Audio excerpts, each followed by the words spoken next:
ऐसे सीधा सीधा याद रखेंगे, भूल जाएंगे, कंफ्यूजन होगा। यहाँ से नीला उठाइए और इसी में इनबिल्ट करके आप बार बार बोलेंगे एशियाई विकास नीला बैंक। आप बार बार क्या बोलोगे? एशियाई विकास नीला बैंक। आपके एग्जाम में प्रश्न मिलेगा एशियाई विकास बैंक का मुख्यालय कहाँ है। आप बार बार क्या याद कर रहे हैं? बोल रहे हैं एशियाई विकास नीला बैंक, और यहीं पर नीला से आपका आंसर बाध्य करेगा मनीला ही हो सकता है। आशा करते हैं प्रश्न आंसर के गोला झोला, शादी ब्याह, गठबंधन और सारा का उद्देश्य एक है कि आंसर याद होना चाहिए, और सिलेक्शन तभी होगा जब आपका पढ़ा हुआ आंसर याद होगा। नमस्कार, स्वागत है सिलेक्शन महाकुंभ में। आज हम सभी लोग 6 अगस्त के करंट अफेयर बहुत ही शानदार तरीके से सीधा याद करेंगे, और बार बार जैसा कि हम कहते हैं सिलेक्शन तभी होगा जब आपका आंसर याद होगा। और एक बार ये तरीका से आंसर याद हो ही गए, घुस ही गए, तो आप ना भूल सकते हैं ना कन्फ्यूज हो सकते हैं। और हाल ही में बांग्लादेश के प्रधानमंत्री ने अपने पद से इस्तीफा दिया है, तो सही आंसर क्या है? शेख हसीना। आप सभी लोग करंट के न्यूज़ देख कर और इससे पहले काफ़ी वर्षों से बांग्लादेश के प्रधानमंत्री हैं, आप सभी को याद भी होगा आसानी से, तो इसमें ट्रिक की बहुत कोई ज़रूरत नहीं है। जिन लोग को अगर भूल जात हुई हैं, कन्फ्यूज हो जात हुई, तो सीधा इसमें क्या करेंगे, शेख हसीना में यहाँ बांग्ला उठाई के इनबिल्ट कही के शेख बांग्ला हसीना बोलेंगे, और बांग्ला से आंसर आपका बांग्लादेश हो जाएगा। अब ये इस्तीफा भी दिए हैं और साथ साथ बांग्लादेश को छोड़ दिए हैं, अर्थात भाग जाना पड़ा। इसमें पहले थोड़ा हिस्ट्री देखेंगे। इनके पिता ने ही क्या, शेख मुजीबुर रहमान ने बांग्लादेश को 1971 में पाकिस्तान से आज़ाद कराया था, और आज ऐसा दिन है उन्हीं की बेटी को, शेख हसीना को, वो देश छोड़कर भागना पड़ता है। इसका वजह सिर्फ और सिर्फ एक है, विरोध के कारण क्या है, आरक्षण नीति। इसमें क्या था कि इनका कहना के मतलब यह है कि जो 1971 में यह आज़ादी में शामिल हुए थे, उनको 30% का आरक्षण दिया जाता। तो इसी के विरोध में यहाँ बहुत ज़्यादा हिंसात्मक घटनाएं हुई है। गृह जो मंत्रालय होता है वहाँ पर गृह मंत्री के घर में आग लगवा दिया गया है, लग गया है। उसी को देखते हुए इन्होंने अपना वो देश छोड़कर, खबरों में बताया जाता है भारत आ गई हैं, और उसके बाद यूरोप निकलेंगे। और जैसा कि आप ये सब याद ही होगा, इसमें ट्रिक की बहुत ज़रूरत नहीं है। एशियाई विकास bank ADB, Asian development bank, Bharat में ठोस अपशिष्ट प्रबंधन के लिए $200 मिलियन के ऋण को मंजूरी दी है। का मुख्यालय कहाँ है? अर्थात ADB एशियाई विकास बैंक का मुख्यालय कहाँ है? मनीला है। आप कैसे याद रखेंगे? बोलेंगे क्या, यहाँ से नीला उठाए लेंगे और इसी में इनबिल्ट करके अब इसका नाम क्या बोलेंगे, एशियाई विकास नीला बैंक। क्या बोलोगे? एशियाई विकास नीला बैंक, और नीला से ही आपको बार बार आंसर निकलेगा मनीला। और मनीला कहाँ है? फिलीपींस में है, और इसकी स्थापना कब हुआ था? 1966 में। अब इसमें थोड़ा ये भी देख सकते हैं, ठोस अपशिष्ट के प्रबंधन की बात हो रहा, वही कूड़ा कचरा का और इस सब का, उसका मतलब प्रबंधन किया जाएगा, समझ ही रहे होंगे। और इसमें क्या ऋण कितना, $200 मिलियन के ऋण मिला है एशियन डेवलपमेंट बैंक से। होगा क्या, 8 राज्यों के 100 शहरों में ये क्या होगा, ठोस अपशिष्ट प्रबंधन के लिए इसका उपचार किया जाएगा उसको। और यहाँ से आप सब लोग बार बार क्या बोलोगे, एशियाई विकास नीला बैंक। और जितने भी इसके संगठन और उसका मुख्यालय कहाँ है, हमने बड़े ही शानदार तरीके से मैक्सिमम याद करवाए हैं 1 या 2 पार्ट में। जो लोग के कन्फ्यूजन रहता है वो लोग वहाँ से जाई के देख के एक बार याद कर लें, क्योंकि ये संगठन का, ये जो एशियाई विकास बैंक है, मुख्यालय मनीला है या नीला जो है, तो अब ये कहीं बदलने वाला नहीं है और सिंगल, तो इसलिए एक बार याद कर लें और बार बार याद ना करना रहेगा। तो आप प्लेलिस्ट में जाइए, वहाँ से याद करिए। हाल ही में किस शास्त्रीय नृत्य की मशहूर डांसर यामिनी कृष्णमूर्ति का निधन हो गया है? तो सही आंसर क्या है, भरतनाट्यम। लेकिन अगर अलग से याद कर लेंगे तो आपको पता ही है, कन्फ्यूजन बनता है, कथकली, कथक, सत्रिया, बहुत सारा। तो आपको क्या करना है, यहाँ से भरत उठा लेंगे और उसी में इनबिल्ट करके इनका नाम ही दे देंगे यामिनी भरत कृष्णमूर्ति। जैसे कृष्ण है और अलग से मूर्ति भी है, तो ऐसे ही यामिनी में हम लोग भरत जोड़ देंगे, बोलेंगे क्या, यामिनी भरत कृष्णमूर्ति। इनका अब नाम ये हो चुका है, और यहीं पर भरत से आपको आंसर निकलेगा कि भरतनाट्यम के हैं। और हम लोग देखेंगे ये किस राज्य का है स्पेसिफिक, ये भी मैक्सिमम जगह प्रश्न बनते हैं, एग्जाम में आते हैं। अब ये जैसे भरतनाट्यम कहाँ का है, तमिलनाडु का है, तो हम लोग सीधा भारत को तरतनाट्यम बोलते हैं और ता से तमिलनाडु कर लेते हैं। अगर ये तरतनाट्यम में कन्फ्यूजन होता है तो आप क्या बोलोगे? भारत मिलन नाट्यम। क्या बोलोगे? भारत मिलन नाट्यम। तो मिलन से आंसर निकल जाएगा तमिलन अर्थात तमिलनाडु। अब देखिए आप लोग पढ़े हुए हैं यहाँ कथकली, हमने क्या लिखा है? कथ केरले। आप देखेंगे केरल आंसर ये छिपा हुआ है। और उसके बाद कुचिपुड़ी होता है, हम लोग क्या पढ़ते हैं? कुची आंध्रपुड़ी, आंध्र से आंध्र प्रदेश निकलेगा। सत्रिया कहाँ का है? सत्रिया असम का है। आप देखेंगे सत्रिया असम बोलेंगे तो असम आंसर है। कत्थक को क्या बोलते हैं? हम लोग उपत्थक बोलते हैं, और यहीं से ऊ और पास है आंसर निकलता है उत्तर प्रदेश। अब इससे शानदार तरीका कुछ हो नहीं सकता है, एक बार याद कर ले जो ना भूलने दे ना कंफ्यूज होने दे। हाल ही में पेरिस ओलंपिक 2024 में टेनिस में पुरुष एकल वर्ग का स्वर्ण पदक किसने जीता है? ये इंपॉर्टेंट हो जाता है। आइए देखते हैं क्यों। सही आंसर क्या है? नोवाक जोकोविच। याद कैसे रखेंगे? देखिए अब टेनिस पुरुष एकल जोकोविच चेता नहीं बोल सकते क्योंकि ये कई होता है, एक फ्रेंच होता है, एक विंबलडन होता है, ऑस्ट्रेलियन ओपन, ढेर सारा होता है। तो आपको इसको फ्लो में और पूरा क्या बोलोगे? पेरिस ओलंपिक 2024 टेनिस पुरुष एकल जोको विजेता। क्या बोलोगे? Paris Olympic 2024। क्योंकि अगर आप अलग अलग भी याद करोगे तो ये थोड़ी नहीं याद करोगे कि टेनिस में पुरुष एकल वर्ग के स्वर्ण पदक या विजेता कौन रहे हैं। आपको देना पड़ेगा कि ना कि ओलंपिक 2024 के पेरिस के ही। तो वही चीज़ हमने यहाँ सब अलग अलग जो कन्फ्यूजन बनता है उसको वहाँ एक साथ में एक लय में किए हैं। बोलोगे क्या? पेरिस ओलंपिक 2024 टेनिस पुरुष एकल जोको विजेता। अब देखोगे जोकोविच भी है और विजेता और या विजेता भी है, अर्थात जो विजय होगा, जो जीतेगा उसी को तो गोल्ड मिलेगा। तो किसको गोल्ड मिला है? नोवाक जोकोविच। तो सही आंसर क्या हो गया? नोवाक जोकोविच। लेकिन आप बार बार बोलोगे कैसे? सेम यही प्रोसेस में गोल्ड इनको मिला है अर्थात ये जीते हैं। तो उप विजेता कौन रहे हैं? कार्लोस अलकराज भाई साहब। तो इनको अगर क्या मिला है? सिल्वर मिलता है। वैसे पता है अगर पहले नंबर पर गोल्ड, दूसरे नंबर पर सिल्वर। तो अब यहाँ इंपॉर्टेंट क्यों बन जाता है? नोवाक जोकोविच क्या है? सर्वाधिक 24 ग्रैंड स्लैम जीतने वाले हैं, सबसे नंबर 1। लेकिन ओलंपिक में पहला गोल्ड ये जीते हैं, इसलिए ये प्रश्न आपका इंपॉर्टेंट बन जाता है। और ये भाई साहब क्यों इंपॉर्टेंट बन जाते हैं? क्योंकि विंबलडन फ्रेंच विजेता कौन रहे हैं? कार्लोस अलकराज रहे हैं। आप इसको ध्यान रखेंगे और बार बार बोलेंगे क्या? सेम यही। हाल ही में academy of motion pictures arts and sciences के अध्यक्ष पद पर किसे चुना गया है? तो सही आंसर क्या है? जेनेट यांग। अब इससे पहले ये समझ में ना आवत है ये है क्या? Academy of motion picture arts and sciences ये है क्या? ये है ये कि जो आपको या ऑस्कर अवार्ड दिया जाता है, कौन देता है? यही देता है, academy of motion picture arts car योम ऑस्कर साइंसेज।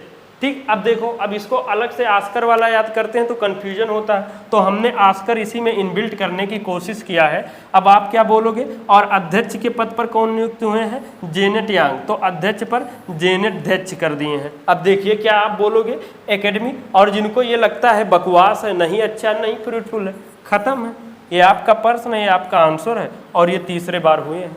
और जिनको इससे आसानी याद होती है वो लोग के लिए ये है। तो अब ये आप रोवें धोवें ना, कमेंट करके ये मत करिए कि आपको ये अच्छा वो अच्छा नहीं। इसके लिए हम क्षमा प्रार्थी हैं और हमारा उद्देश्य याद करवाना है, और हम चाहते हैं ये क्लास मैक्सिमम उनके लिए है जो अपने लाइफ में अलग करना चाहते हैं, लोगों से अलग हटके। मतलब वही लोग, वही जैसे एक कहावत है, चलिए वो रहने दीजिए, नहीं ज़्यादा हो जाएगा, बाकी करना यही है। अब बोलोगे क्या?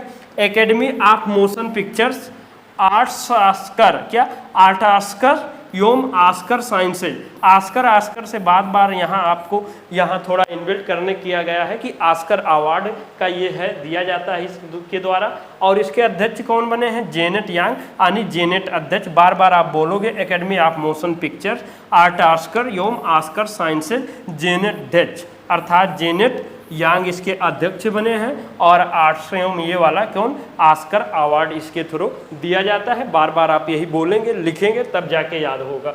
और हाल ही में नासा की क्या ISS के लिए अपने एक्सियोम 4 मिशन के सदस्य के रूप में चुना गया है। तो सही आंसर क्या है?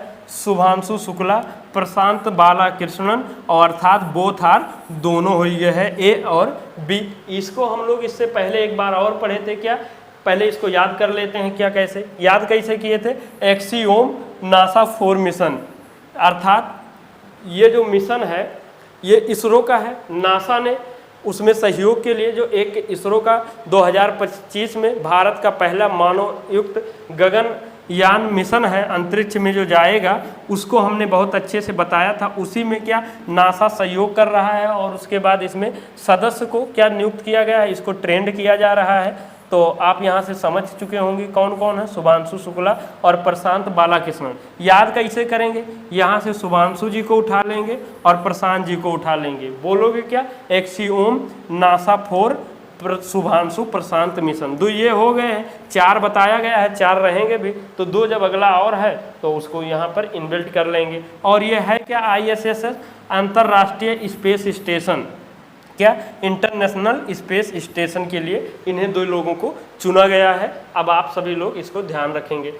14वीं भारत वियतनाम रक्षा नीति वार्ता का आयोजन कहाँ किया गया है, तो सही आंसर क्या है, नई दिल्ली। अब देखिए इसमें देखिए सब प्रश्न ही सब बता रहा है, हम लोग आंसर भी निकालते हैं, इसका अर्थ भी ये कहना। तो 14वीं मतलब 14वां नंबर वाला है, भारत मतलब भारत, वियतनाम मतलब वियतनाम, रक्षा मतलब रक्षा, नीति मतलब नीति, वार्ता मतलब अब यही भारत और वियतनाम के रक्षा संबंधित कोनो बात चर्चा पर चर्चा यही ले दे के हुआ है और यही कहना चाह रहा है। अब इसमें हम क्या ही बताएं, और बताना कुछ नहीं, आंसर याद है। अब देखिए नई दिल्ली में है और दिल्ली के लल्ली हम लोग उठा लेते हैं, क्या लल्ली। अब बोलेंगे क्या, भारत वियतनाम मल्ली, रक्षा को रक्षल्ली, नीति को नीतल्ली। बार बार ऐसे किए रहेंगे तो वो कहीं ना कहीं आपको ये इनबिल्ट कही के याद दिलावे की कोशिश कर देगा। और जितने बार अगर आप किए हैं ये मान के चलिए उतनी ही ज़्यादा मैक्सिमम पॉसिबिलिटी आपके बनेगा आंसर याद होने का। क्या है, नेशनल हाउसिंग बैंक के नए मैनेजिंग डायरेक्टर अर्थात MD कौन हुए हैं,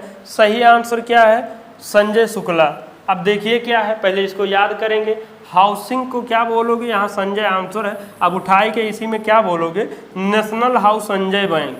अब देखिए थोड़ा रिलेट करिए, नेशनल हाउसिंग बैंक आप क्या बोल रहे हो, national house Sanjay bank, Sanjay bank. और बैंक वैसे ये बात किया जाता है ना संजय भाई साहब से, बैंक खुला है कि बंद है, बैंक जो है वो खुला है। और खुला से यहू रिलेट कह सकते हैं कि शुक्ला जी भी हो गए हैं, क्योंकि संजय ऐसा कॉमन नाम है तो संजय के साथ में और कोई भी ऑप्शन देखने को मिल सकता है।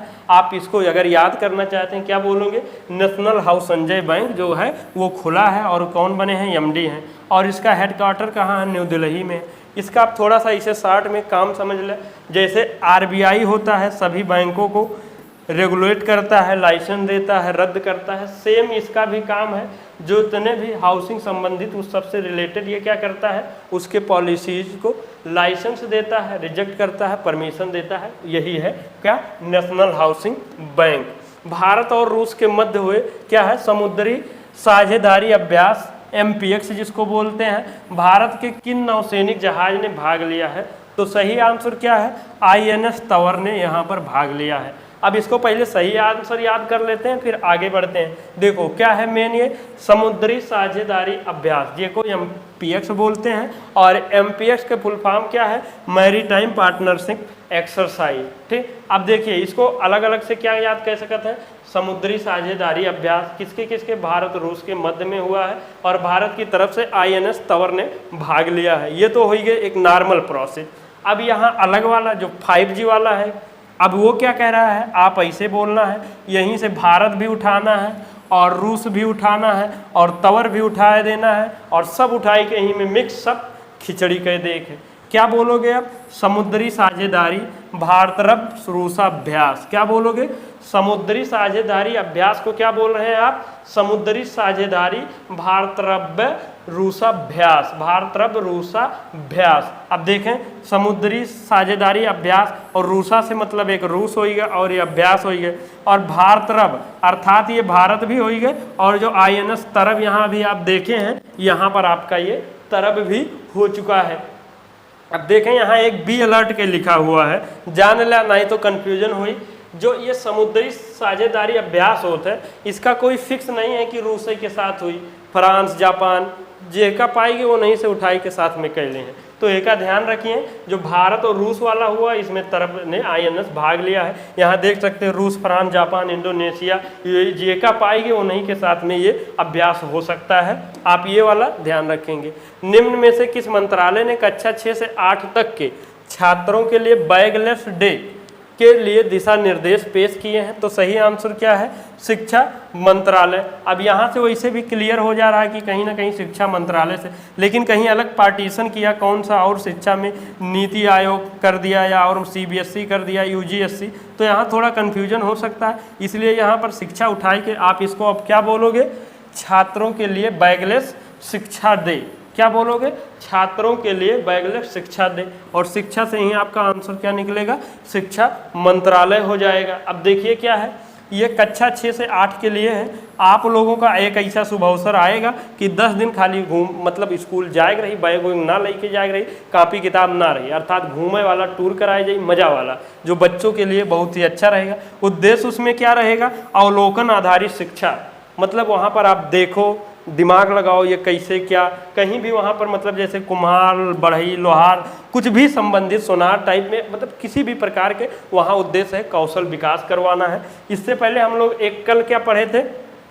सफल परीक्षण चक्र किसने लागू किया है? CBSE ने। और हम लोग क्या बोले थे? सफल CBSE, सफल CBSE, अर्थात BSc और CBSE यहीं पर कॉमन था, CBSE ने लागू किया था। और इसमें क्या कहा था? नो रिपोर्ट कार्ड और नो रैंक बताया था कि आप लोग का वो सब कुछ नहीं रहेगा, आप पढ़ो, पास हो, सीधा आगे बढ़ो। तो और यहाँ पर मैंने कल भी बताया था, आज भी बता रहा हूँ, तो यहाँ पर आप समझ ही रहे होंगे क्या हो सकता है, इसका क्या वो रहेगा। लेकिन आप यहाँ पढ़ रहे हो तो सिलेक्शन के उद्देश्य से पढ़ रहे हो, इसलिए सिलेक्शन तभी होगा जब आपका पढ़ा हुआ आंसर याद होगा। और याद कब हुई? अब समझ लें। अब जितने भी आज के दिन का इम्पॉर्टेंट करंट अफेयर बन सकते थे हमने कवर कराया है। अब सीधा अपने रिवीजन अर्थात सिलेक्शन वाले जोन पर चलते हैं, इसलिए आगे बढ़ते हैं और कोई भी यहाँ से स्किप नहीं करेगा। हाल ही में यंग इंडिया तेल स्किल यूनिवर्सिटी तेल विधेयक किसने पारित किया है? अर्थात तेलंगाना ने किया है। क्या है? इसमें ही बेरोजगारी चरम पर है, तो इसलिए स्किल डेवलपमेंट हुए। आप लोग वही कुम्हार, लोहार, सोनार वाला अपन देखें, और जब ना पढ़िए तो ऑप्शन वही बचे, क्योंकि अगर आपने मनुष्य का लाइफ पाया है, अभी आज मौज कर सकते हैं, आने वाले दिनों में शादी ब्याह हो ही गया, 30-32 साल प्लस हो ही गया, तो मान के चलिए आपका 8 से 12 घंटा वर्क कुछ ना कुछ करना है। चाहे आप खेती बाड़ी कर लें, चाहे प्राइवेट जॉब कर लें, कहीं कुछ ना कुछ करना तो पड़ेगा। अब एकदम निठल्ला है कि कहीं भी पड़ा है, 2 वक्त के कहूँ रोटी मिल जाए अलग बात है, लेकिन करना पड़ेगा। और ये 8 से 12 घंटा वर्क क्या करना है, आगे करना क्या रहेगा, वो आपका ये डिसाइड करेगा कि आपने कौन सा वो प्लेटफॉर्म तैयार करके दिया है। और आप चाहते हैं कि वो सब ना हो, अच्छा बेहतर हो, तो इसलिए कम से कम 12 घंटा ना तो 8 से 6 घंटा तो पढ़ाई कैला है। और इतना अगर मन से दिल से कह लिए थे तो ये आप मान के चलें सिलेक्शन आपके सुनिश्चित है। और आप देखेंगे कि नंबर में सिलेक्शन बहुत, मतलब नंबर में जो कंपटीशन बहुत है कि कौनो वैकेंसी आई, फॉर्म बहुत ज़्यादा पड़ी, लेकिन हकीकत में आप अगल बगल देखेंगे सच्चाई में उतना ढंग के पढ़ने वाले नहीं हैं। चुपके से बता रहे हैं, जान लें, इसलिए पढ़ाई कर लें। ठीक, तो सही आंसर क्या है इसमें? वियतनाम ने। और क्या बोलोगे? राष्ट्रीय समुद्री लोथल और उसके बाद विरास वियत परिसर अर्थात वियतनाम के सहयोग से किसके साथ है? और समुद्री मतलब लोथल गुजरात में विकसित निर्माण किया जाएगा। हाल ही में 4था राष्ट्रीय हिंदी पाल विज्ञान सम्मेलन, और पाल से आंसर निकलेगा भोपाल। हाल ही में सफल CBSE परीक्षण चक्र किसने प्रारंभ किया है? अर्थात आंसर निकलेगा CBSE। और हाल ही में सड़कों से आवारा कुत्तों को हटाने के लिए किस देश ने नरसंहार, और नरसंहार करे हैं? कहोगे हम किए हैं कि तुम किए, और सबको लागी तुम ही किया है, और तुम ही किया और तुम किया मतलब तुर्की, आंसर निकल गया है। हाल ही में किस राज्य सरकार ने मुख्यमंत्री मैया झार योजना, और झार से आंसर निकलेगा झारखंड, इसलिए माँ बाप के सेवा करे से पलला ना जा रहा, मन से करा, और झार से आंसर निकलेगा झारखंड। अगस्त माह की रिपोर्ट के अनुसार विश्व में एल्युमिनियम 2 उत्पादन में, भार उत्पादन में कौन सा स्थान? भारत उत्पादन रैंक अर्थात सेकंड रैंक किसका रहा है? भारत का रहा है।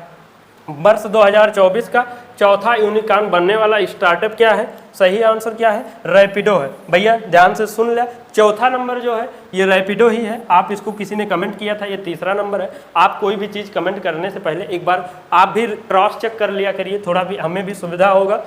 और आशा तो करते हैं कि सिंगल ऐसा कोई ना हो कि कहीं पर एरर पाया जाए, कोई आंसर गलत हो। ये हो सकता है कि हम बोल रहे हो, लिखा कुछ हो, थोड़ा इधर ऊपर नीचे हो जाए, आप समझ ही चुके रहे होंगे। और बाकी आशा तो रहता है, बाकी देख रहे होंगे आप कोई यूपीएससी पीएससी के पेपर में इतनी ज़्यादा 150 में क्या कितना रहता है, 10-12 नंबर के क्वेश्चन गलत हो जाता है। यहाँ पर फिर भी कृपा प्रभु की यही रहती है कि ना के बराबर रहे। और वैसे भी भारत की पहली नोईट या नेईट स्ट्रीट नाडू रेसिंग कहाँ आयोजित हुआ है? नाडू से तमिलनाडु और नेई से आंसर चेन्नई। अगर नाडू भी याद आ रहा है तो नाडू मुंबई, तमिलनाडु मुंबई में नहीं है, सूरत मुंबई में नहीं है, अर्थात चेन्नई तमिलनाडु में है, इसलिए आंसर चेन्नई होगा। ऐसे भी रिमूव करना ऑप्शन सीखेंगे आंसर याद करने के लिए, मतलब आंसर तक पहुँचने के लिए। हाल ही में असम डीजी राइफल्स क्या है? राइफल्स खेरा, असम डीजी राइफल्स खेरा का पदभार किसने संभाला है? और खेरा से आंसर लखेरा निकलेगा, विकास लखेरा। हाल ही में G20 संगठन ने किस देश के अरबपति कर प्रस्ताव को स्वीकार किया है? सही आंसर क्या है? ब्राजील है। और हाल ही में WTO की व्यापार संघ की रिपोर्ट के वैश्विक कृषि निर्यात में भारत को कौन सा 8वां रैंक मिला है? और कल का आपका प्रश्न ऑफ द डे था, यंग इंडिया स्किल यूनिवर्सिटी विधेयक किसने पास किया है? और यंग इंडिया तेल स्किल यूनिवर्सिटी, और तेल से आंसर निकलेगा आंसर तेलंगाना। आज का आप प्रश्न ऑफ द डे है, हाल ही में बांग्लादेश के प्रधानमंत्री ने अपने पद से इस्तीफा दिया है, उनका देश का नाम क्या है? मतलब उनका नाम क्या है? आप लोग कमेंट में बताएंगे। आप सभी के लिए सुविधा के लिए नंबर दिया गया है, करियर संबंधित किसी प्रकार का यहाँ संपर्क कर सकते हैं। आप कंटिन्यू क्लास आ ही गए हैं तो कहीं ना कहीं अच्छा लगा होगा तभी यहाँ तक देखें, इसलिए लाइक भी कर दें, कमेंट में ज़रूर बताएं। और हाँ, बार बार कहेंगे, तरीका आप मान के चलिए, आने वाले समय में यही जीएस का बेताज बादशाह रहेगा, लोग फॉलो करेंगे, इसलिए आप सभी लोग बहकावे में ना आए, फॉलो करें। और जो लोग फॉलो कर रहे हैं वो तो समझ ही रहे हो। और सेना रोना धोना जादू टोना सब जगह कर दीजिए। पहली बार आए हैं तो सब्सक्राइब करके बेल आइकन हिट कर दीजिए। और ये आपका टेलीग्राम चैनल है, यहाँ से जुड़ जाइए। क्लासेज के लिंक PDF क्विज सब मिलना शुरू हो गया है। और इन्हीं सब शब्दों के साथ में सिलेक्शन महाकुंभ परिवार से जुड़े रहने के लिए हर बार की तरह दिल की अनंत गहराई से बहुत बहुत धन्यवाद। जय हिंद, जय भारत।